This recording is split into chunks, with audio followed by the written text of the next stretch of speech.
Hare Krishna, Krishna Krishna, Hare Hare, Hare Rama, Rama Rama, Hare Hare. Can anyone confirm me if I'm audible? Okay, fine. Hare Krishna. Welcome for our morning discussion on Bhagavad Gita. Look for him. Where is he? Inside, outside. Where is that guy? Om Ajnanatimidandasya Jnananjana Shalakaya Chakshurunmilitam Yena Tasmai Shri Gurave Namaha. Namo Vishnupadaya Krishna Prishtaya Bhutale Srimate Bhakti Vedanta Swami Niti Namine Namaste Saraswate Devi Gauravani Pracharine Nirvishesh Shunyavadi Vashata Shatarine Jai Shri Krishna Chaitanya Prabhu Nityananda Shri Advaita Gadadhar Shivasadi Gau Bhaktavinda Hare Krishna Krishna Krishna Hare Hare Hare Ram Ram Ram Hare Hare. Hare Krishna. So welcome once again. If I am correct, we are on the 12th chapter of Bhagavad Gita and are supposed to begin from which verse? Can you make me co-host, please? 113. 13. Yes, thank you. All right. Text number 13th or 12th chapter. Advesha sarva bhutanam maitre karunaiva cha nirmamo nirankaraha samadukha sukhashami santushta satatam yogi yadatma dhrishayah mayarpita mano buddhi yo mad bhakta same priyaha.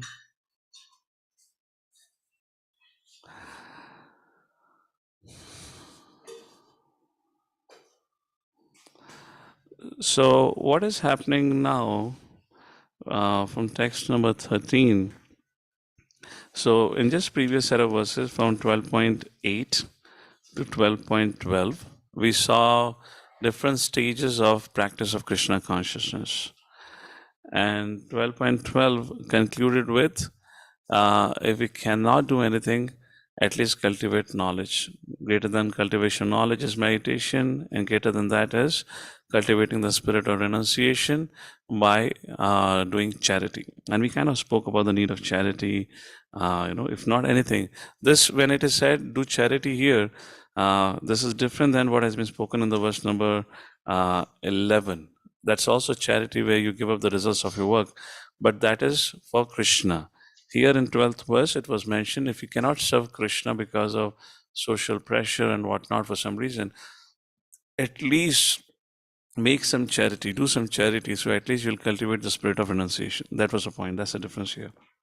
Now, 13th verse onwards, we'll study about different qualities of a person which really pleases Krishna. In other words, if we cultivate that. So it's a very important discussion for devotees. This is something that we need to consciously cultivate. And of course, as Prahlad Maharaj says, Yasyasti Bhakti Bhagavati Akinchana. Both things happens. But we need to become conscious of it. That's the important thing. And then cultivation happens.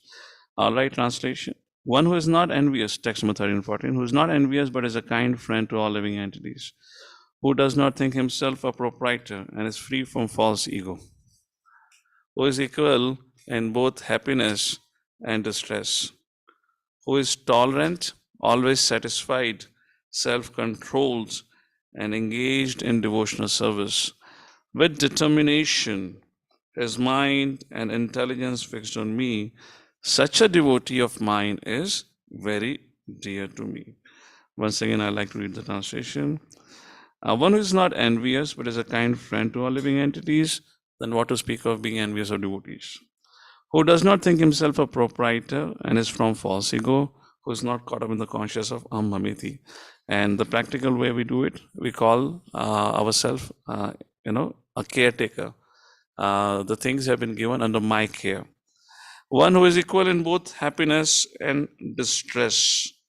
Doesn't get too elated when he gets success, doesn't get too much disturbed when there's a failure. Why? Goal of life is to serve Krishna. Goal of life is not to produce result. So when you get result, if that's your goal, then you become elated. When you don't get result, you become disturbed. So how to cultivate equanimity? I'm doing it because I've been asked to do. This is my service to Guru and Krishna. The result is in the hand of Krishna nonetheless. If Krishna, the result comes in my favor, okay. If not, that's okay. One who is tolerant. Now, what is tolerant means? One tolerance, this is largely executed towards adhibhautika, adhidaivika, adhyatmika kaleshas.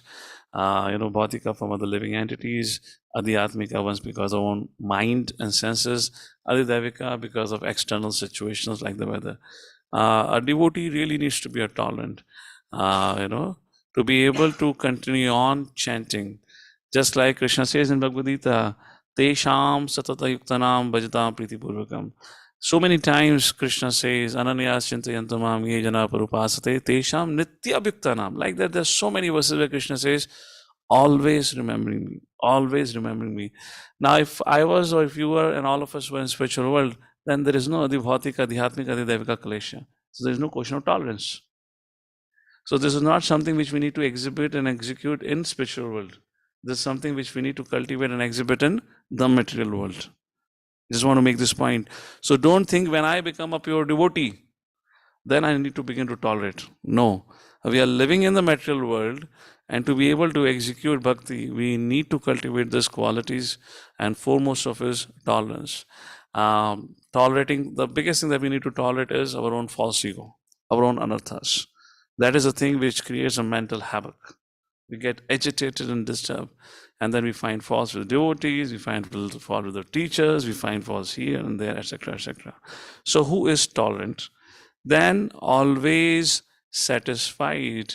Prasadam comes in time, prasadam gets late, we get a little cold prasadam, we get a little hot prasadam, this and that. Because one thing that I've seen, I'm kind of saying for those, well, this is true for grihasthas also, but I'm talking with my experience of brahmachari life, living with youth and the youth centers. This becomes a major issue. Oh, prasadam is this, prasadam that. Whenever we have an Ishta Goshti, that turns into Ishta Mushti, only around one subject, prasadam quality. So much issues, so many people have to do it as if they join Krishna consciousness to eat prasadam only. And that is what Krishna consciousness offers. Self-controlled, which means restraining one's senses. That restraint or two senses can only come when the senses are directed by the authorities or by the seniors. When we say, I do this, I do not do this. I engage it, I do not engage it. When it is being controlled, when our life is being controlled, when our life is being guided by superiors, then the senses come under control. Otherwise, there is no possibility of senses to come under control. Why? Because senses are controlled by mind. When your mind is out of control, how your senses can be controlled? So controlling senses means controlling the mind. So how does mind come under control? When there is a superior dictation, when there is somebody who you listen to and you follow in your life, then mind and senses gets under control. And engage in devotional service with determination. See, with determination is not a subject matter in spiritual world. What else are you going to do? Are you going to go and play cricket there? Yeah, you can play cricket with Sachin, or with Krishna, not Sachin. So what you got to, this is meant for us to practice here in this material world. We need determination because there are time and again so much distraction. His mind and intelligence fixed on me. Such a devotee of mine is very dear to me. Being a pure devotee, this is but natural. But Krishna is speaking about us as sadhaka. This need not to be mentioned and highlighted for a pure devotee. This is but natural. But this is for a sadhaka. How a sadhaka can become dear to Krishna? Before becoming dear to Krishna, you become dear to Guru. You become dear to Vaishnavas. Just like Narad Muni, the previous life of the Narad Muni. This, if you see, each of this factor is applicable in the life of Narada the boy. Can you close the door? Each of these factors is applicable in the life of Narada the boy. One who is not envious but a kind friend to all living entity, no sense of mameti, equal in happiness and distress. His mother passed away at the young age of 5. He didn't thought of committing suicide because there was no one to look after him. He didn't search out for orphanage to get admitted there. He just followed the instructions of Bhaktivedantas and followed in the path showed by them. Who was tolerant? 5-year-old boy, you don't have food to eat. You don't know where to go and sleep. Always satisfied, self-control, engaging in devotional service with determination. Krishna gave him a darshan and then disappeared, and now the boy was so disheartened. And the Lord said, well, you have to continue practicing Krishna consciousness all your life with determination. With your mind and intelligence fixed on me. That's what Lord said. And what happened? Narada the boy became Narad Muni. Yes or no? We all know the story. So this is a very, very important section. Everything here is spoken for us, and I would say for sadhaka, like that. So I've given you kind of larger synopsis. So I'll skip this part of the purport. You can read it later. Let's go to the next verse, and from there we'll start reading the purport. I hope this sets a background for all of you. What's the discussion all about? Otherwise, sometimes our perspective is when it is something mentioned like this, oh, okay, all right. So when I become a pure devotee, then I'm supposed to execute this. No, this is supposed to be executed now, not while being pure devotee. Why would Krishna say, be tolerant? A pure devotee is tolerant. Text number 15. Yasmano dvijate loko, lokano dvijate chaya, harshamarshavo bhayo, harshamarsh Bhayodvegir mukto yasa me priyaha. He by whom no one is put into difficulty and who is not disturbed by anyone, who is equipoised in happiness and distress, fear and anxiety, is very dear to me. He who is not put into difficulty and which means he does not put any other person or devotee in difficulty. Forget about anyone. He at least does not put devotees in difficulty. And one who is not disturbed by anyone. Rupa Goswami says about it, Vacho Vegam, Manasakrodha Vegam, Jivva Vegam, Udarupashta Vegam. So we need to be careful of what we speak, how we speak, and whom we speak. Speaking was one thing. If Rupa Goswami would have to publish Nectar instruction today, then he'll definitely put a quote, a shloka about best social media practices. What to write, what not to write on social media. People think that's my platform to write and say anything.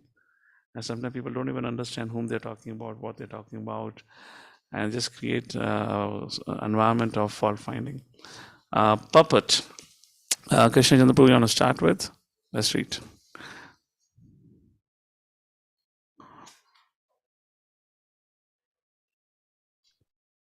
Wait a somehow not. Hare Krishna. Not able to hear you, Krishna Chandra Prabhu. The sound, can you check in the speaker? Hare Krishna, Krishna Krishna, Hare Hare. 1 second. We're just checking the sound with the Zoom. Hare Krishna, Krishna Krishna, Hare Hare. So is it because of what? Why sound is not coming? Is it going to the mixer or something? Krishna Chandra, speak up.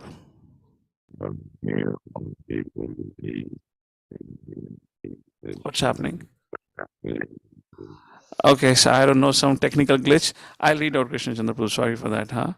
There's some technical glitch at our end. Not able to hear you. I'll have to read then. Purports. A few of a devotee's qualifications are further being described. No one is put into difficulty, anxiety, fearfulness, or dissatisfaction by such a devotee. Since the devotee is kind to everyone, he does not act in such a way as to put others in anxiety. At the same time, if others try to put a devotee in anxiety, he is not disturbed. It is by the grace of the Lord that is so practiced that is not disturbed by any outward disturbance. Actually, because the devotee is always engrossed in Krishna consciousness and engaged in devotional service, such material circumstances cannot move him. Generally, a materialistic person becomes very happy when there is something for his sense gratification and his body, but when he sees that others have something for their sense gratification and he hasn't, he is sorry and envious. This is a state of mind for a materialistic person. When he's expecting some retaliation from an enemy, he is in state of fear. And when he cannot successfully execute something, he becomes hopeless. A devotee who is always transcendental to all these disturbances is very dear to Krishna. Like there's all this series of verses talk about how to become dear to Krishna, like that. Text number 16. अनपेक्षा सुचेदक्षा उदासीनो गतागतः सर्वारं परित्यागी यो मद्भक्ता समे प्रियः. My devotee who is not dependent on the ordinary course of activities, who is pure expert without chaos, free from pains, and not striving for some result, is very dear to me. Actually, this requires some introspection and discussion. That we'll do that in our weekend classes. Maybe we'll just read out. I'll just read the translation once more. My devotee is not dependent on the ordinary course of activities, who is pure, expert, without cares, free from all pains, and not striving for some result, is very dear to me. Wow, what a profound verse. Okay, let's try somebody else who was speaking, if maybe we can hear somebody else. Nikhil Prabhu, unmute and see if we can hear you. Hare Krishna Prabhuji, Dandavat Pranam. Oh, it's audible now. Maybe working. Okay, go ahead. Prabhupada by Srila Prabhupada ki jai. Money may be offered to a devotee, but he should not struggle to acquire it. If automatically, by the grace of the Supreme, money comes to him, he is not agitated. Naturally, a devotee takes a bath at least twice in a day and rises early in the morning for devotional service. Thus, he is naturally clean both inwardly and outwardly. A devotee is always expert because he fully knows the essence of all activities of life, and he is convinced of the authoritative scriptures. A devotee never takes the part of a particular party, therefore, he is carefree. He is never pained because he is free from all designations. I He mean, knows that. every line is worth paying attention. I'm just kind of feeling we have to just skip through it like that. Just okay, Nikhil, will give me a thing. I want to speak something. I just don't want to go through with it. Let's take a look at each of the line for a second. Money may be offered to a devotee, but he should not struggle to acquire it. If automatically, by the grace of supreme, money comes to him, he is not agitated. So my quick reflection, just reading this line that comes to my mind is, at life, or let's say this way, the life is going to throw different opportunities to us in different times and situations. For example, we would be put in a condition where we might have to make a decision or a choice between compromising our spiritual priorities for the sake of material progress. An example is, let's say you get a job offer in a different city and maybe the paycheck is more. But moving from one community to another community at all situations is not good, depending on what stage of your Krishna consciousness. When you have been around for 10, 15 years, you have been properly trained up and situated properly, then you move any part of the creation, doesn't matter, not even planet Earth. You can go to Patal Lok and preach there for that reason, okay? But imagine if you're not yet been trained up, you're still struggling with your life. Basic Krishna conscious practice. And that struggle of Krishna conscious practice gets reflected in your personal relationships, your professional life, and everywhere. All spheres of your life are totally disturbed. Sounds familiar? Have you had that experience in the past about it? When your spiritual life is not going that well, how it disturbs everything? Which means why it is happening? Because you're not properly trained. You're not properly situated. Now, when you're not properly situated, now if you, and that is a situation where a person hankers for material enjoyment more actually. And in that situation, if a person goes on to make choices primarily for his material progress, that becomes the case of his spiritual suicide. And that is not at all pleasing to Krishna. Therefore, Krishna says, one, my devotee who is not dependent on the ordinary course of activities. What would a materialistic person would do? He would not give any preference or privilege to his spiritual priorities. He will think wherever there is money, that is honey. I'll just follow behind that. He will look for more comfort of life in this world. I mean, at least any basic devotee who has been around for some time would understand Theoretically, well, we have all enough realization, but still it takes a while for this ignorance to go away. That whatever you do in this world, you can never be comfortable. You live in India, you live in a town in India, you live in a city in India, or you live in Singapore, Switzerland, you live in America, Australia, wherever. It's not that in India, Adi Bhautik, Adi Devik, Adhyatmik Kalesha is there. America is free of it. The problems are everywhere. To think, no, no, no, if I move to this place, that place, my life would be comfortable is only a fig of your imagination. So that's the point. So what we need to do in this situation, occasions, and money may be offered to a devotee, but he should not act or not struggle to acquire it, which means we should give priority to our consideration to spiritual life. I am not saying totally we miss out on the material progress, but we do that. How much is the gain I'm going to make it at the end of the year? What's my really material progress? Sit back and do your financial analysis, cut balance and everything. I moved to a new place. There's going to be so much expenditure. It's an expensive city. They may be giving me more money, but how does the money get spent and whatnot? Do something. If through proper analysis you find, and often you'll find that whenever I've sat down with students, done it, the financial gain is not so significant for which you want to put your spiritual life at risk. So that's what Krishna is saying. Money may be offered to devotee, but he should not struggle to acquire it. If automatically by the grace of supreme money comes to him, he is not agitated. Which means, let's say if you're working in Pune and you get a job offer here, you're happy. But you don't move to another place. One example I'm saying, be part of some community, get trained, and then move. Otherwise, be a grahastha, be a bachelor, everyone is struggling in absence of training. Next, naturally, devotee takes bath at least twice in a day and rises in the morning for devotion service. Thus, is naturally clean both inward and outwardly. Srila Prabhupada so emphatically said, "You're not my devotee if you don't come for morning program." So you cannot now give an excuse that I'm lazy, I don't have somebody, putting pressure on me to wake up in the morning. And how many of you have an experience, if you're by yourself, we often spend time and sleep late, just uselessly. Yes or no? It means you have no connection with Srila Prabhupada. What is the meaning of your spiritual life? You're following. Srila Prabhupada is our prominent Shiksha Guru. And Srila Prabhupada very, strictly says, if you're my follower, there would be a morning program. You have no connection. And why you don't have connection? Because there is no education. You're not doing enough Shravanam and Kirtanam. You're not hearing to Prabhupada. You're not reading Prabhupada books. You're not reading and you're not hearing. That is the reason why you say, I'm lazy. That's the reason you say, oh, I can't sleep early in the night. I get distracted. I do this and that. Now you understand what is your spiritual situation. By any means, can you say such a person is forget about healthy, even in a good state? I would say is spiritually sick, such a situation.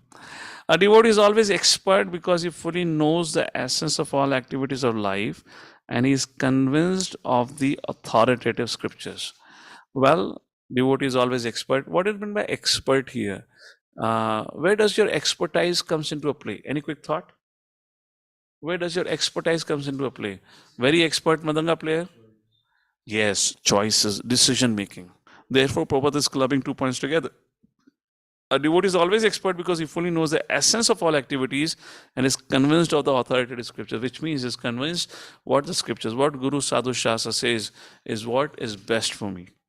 And according to their decision, I make choices in my life, not other way around. Next, a devotee never takes part of a particular party, therefore he is carefree. Very interesting point, huh? Srila Bhaktivinoda Thakur says, these are things which you read our Acharya's books and writing, you'll see there are huge purports behind each of the statement. What is this line Prabhupada is saying? Whenever, if in case there is a conflict between two parties, our nature, conditioned nature is to take sides. And the nature of the other party is to pull you to their sides. Yes or no? This is what called as rallying. People will come, one side of the party will come and tell you, so dekho meri sthiti, usne bechare kya kara mere sang, please support me. Another party will come and say, you don't know what they have done it for me, please support me. Everyone wants to show their strength. And then they rally and they divide the community into one wing to another wing. What Prabhupada is saying here, this is Srila Bhaktivinoda Thakur also right, and that's what Prabhupada is saying. A devotee never takes a part of a particular party, which means I am not here to be part of any party. My party is only one party. Srila Prabhupada's party. That's it. I have no other party. I'm here to serve Srila Prabhupada. I'm here to serve Srila Prabhupada's mission. That is the goal of my life. I'm not going to join this party or that party. No distinction, discrimination, nothing like that. And then Prabhupada says, therefore, he's carefree.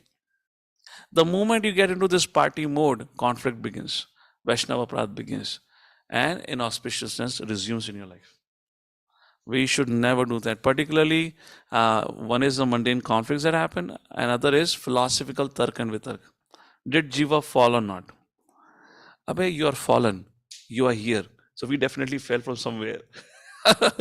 We fell from the sky or we fell from the tree. It doesn't matter now. Point is, where do you want to go? Did I fall from Brahman? Did I fall from Krishna Loka?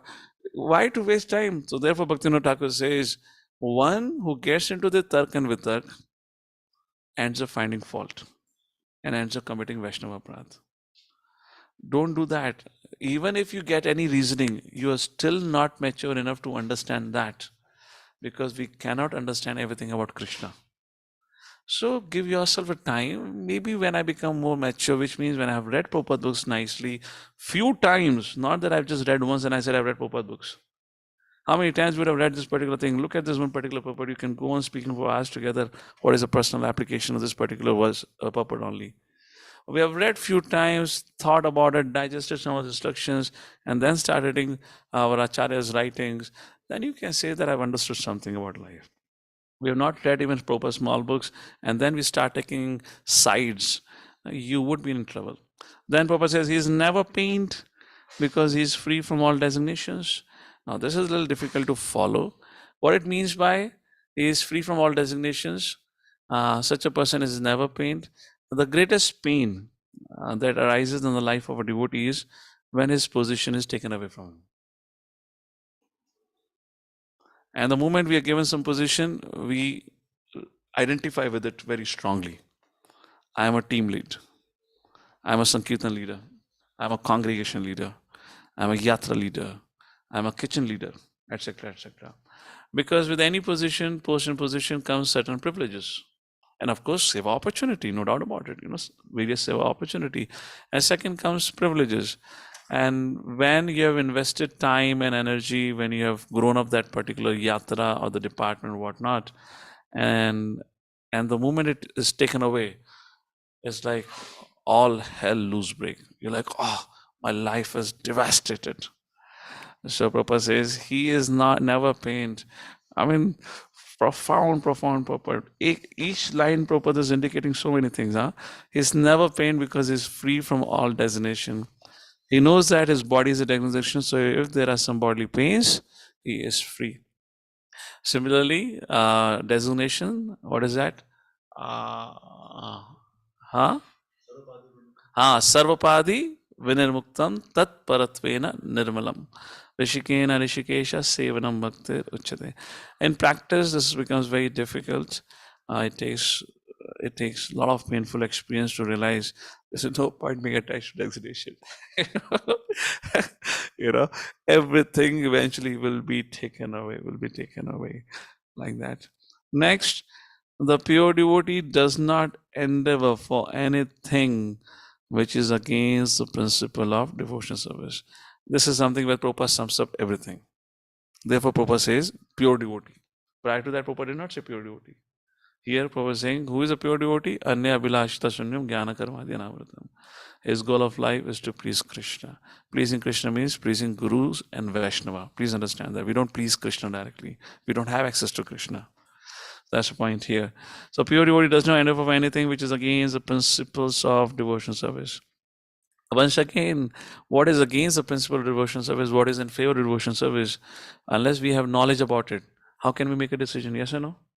Unless we have learned scriptures, unless we have studied properly, how can we know what is principle, what is not?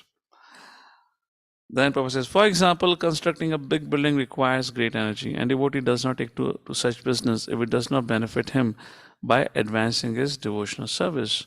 He may construct a temple for the Lord, and for that he may take all kind of anxiety, but he does not construct a big house for his personal relations like that. To make a big house or not to make a big house, how do you make a choice? What Bhagavad Gita verse can you quote? What Chanakya Niti can you quote? If you have, let's say, a joint family, you need a big house. Now, if you say, Prabhupada says, he may take all anxiety to construct a big temple for the Lord, but he doesn't take any kind of anxiety for himself. He's fine to live in a simple hermitage, a simple home like that. How do you make a choice? Not for everything you will get a Shastric quotation. Therefore, life is governed not by Shastra alone, Guru Sadhu Shastra. For that, we need guidance from a teacher. Now, from whom do we take guidance? Now, you cannot just go and take guidance from anyone and everyone. Shastras also, you cannot just go and take guidance from any and every Shastra, yes or no? When it comes to Shastras, primarily we go back to Bhagavad Gita. We sit through the pages of Bhagavad Gita and to see what decisions, what choices I have to make. Or maybe go back to Srimad Bhagavatam, and if you have read Chaitanya Charitamrita, then you can go there. Where else do you go? Are you going to go to Padma Purana, Skanda Purana to search for guidance? When you cannot go everywhere, anywhere in Shastra to search for guidance, now can you go to any and every sadhu and guru? Guru's okay. Well, there are many gurus also for that reason. Let's talk about sadhu. Can you go to any and every sadhu to take for guidance? You cannot get guidance. Guidance only can come for somebody where you have invested relationship, where a person knows you, and that is the most significant investment that every devotee need to be making. Some relationship where we invest our heart, where we invest our time. What is the investment of a student towards a relationship with the teacher? Going through a training, where we attend the classes, we attend the programs, we go through the training. That is an investment of a student in relationship to a teacher. What is investment of a teacher in student's life? Giving personal time and listening through their challenges and guiding. If these two things doesn't happen, you cannot have guidance. Now imagine asking for a guidance from somebody. What would he say? Even if he tells you the right thing, would you still have the courage to follow it? If it is against your decided plan? Yes or no? Now, whenever we have some choices to make, we still have made a choice of ours, but we are not very sure. That is where the problem arises. Yes or no? It is not that we don't know what to make. We have made a choice, but we are not sure if that choice is the best choice. Therefore, we are always in duality. What to do, what not to do.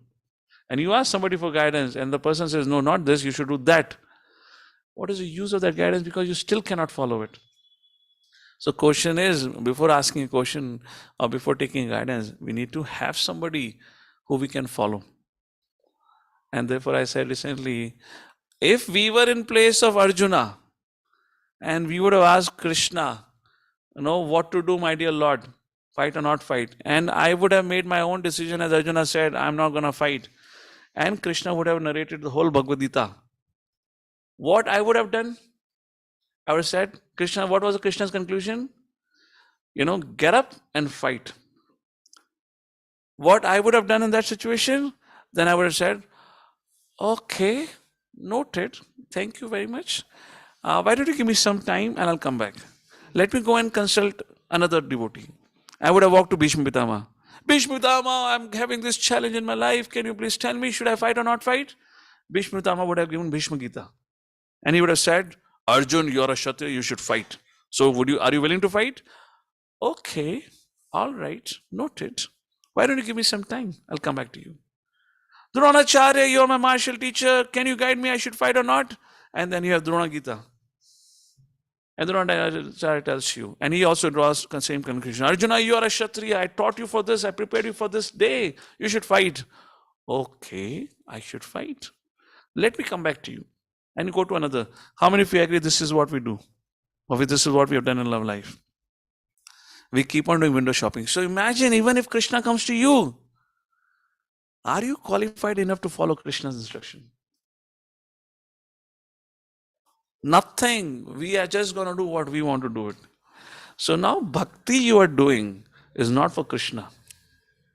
You're doing bhakti because it gives you satisfaction. Where is Krishna in the picture? Just we talk about 4 stages of upasana: bhaya, asha, kartavya, and prem. What is asha? When a person is filled with the desire, he worship anyone for desire, fulfill my this desire, that desire. Is he a devotee of that particular deity, or is he a devotee of desires? He is devotee of his desires? He wants his desire to be fulfilled. When it is not fulfilled, he moves from one shop to another shop. Similarly, if we don't have somebody in our life who we can say, yes, sir, I'm just going to do what you say now. I'm not saying there has to be a blind conversation. Arjuna did not just ask Krishna. Krishna just did not say. Krishna said, you have another question. Arjuna clarified. Point is, after having complete discussion, clarifying all your doubts, if you still do not do it, then who you are following? You're following your mind. So who's your guru? Mind is your guru. Then have you taken initiation? Have you started bhakti? I mean, this sounds maybe a little harsh truths, but times truth is a little harsh. And I just got into this thought process because this particular verse focuses on this. Look at, this is a section for us.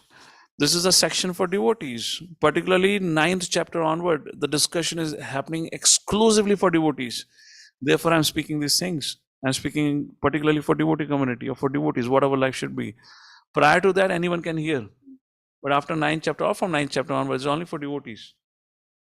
Krishna is speaking for devotees. Therefore, Krishna at the beginning of the 9th chapter said, the most confidential knowledge. And 10th chapter beginning said, Paramama Vacha. I'm going to tell you more confidential knowledge. And now you come to 12th chapter. And now this is the section which concludes the bhakti section of Bhagavad Gita. So in this conclusion, Krishna is saying, Arjuna, how you can please me? How you can? Because this is a question often we ask, how can we please Krishna? So this is a concluding section of Bhakti Yoga chapters. And in this concluding set of verses, Krishna is saying, how you can please me? You can please me if you cultivate the quality of tolerance. You can please me when you give spiritual life a priority over your material progress. You can please me when you don't find faults with Vaishnavas. You can please me when you come together and cooperate, etc., etc. This is what is going on over here. This is the discussion here. So that can all happen or reconcile when we have somebody to take guidance of and move forward in our life. Because we don't please or serve Krishna directly. Krishna is pleased when devotees are pleased. And devotees are pleased when they see us progressing in Krishna consciousness. And that can only happen when we go through proper training and education. So that's some quick thoughts onto it while just having a morning reading. We'll elaborate and discuss at length in our weekend programs when we come across this particular section. So the time for today is kind of concluded. It's almost 7:20, so I'll pause here for this discussion. So we have kind of discussed up to 16th verse. And 17, there are 4 more verses, just 2 more pages. I could have just went through with it. We would have read it and we could have marked in our diary, completed Bhagavad Gita, 7th time. But what is an application? Nothing. Of course, you keep reading, something comes. But I cannot refrain myself when something gets highlighted. So I thought I should do my part of seva properly. All right, so Hare Krishna. With that, we conclude here for today. Jagadguru Srila Prabhupada ki, Srimad Bhagavad Gita ki.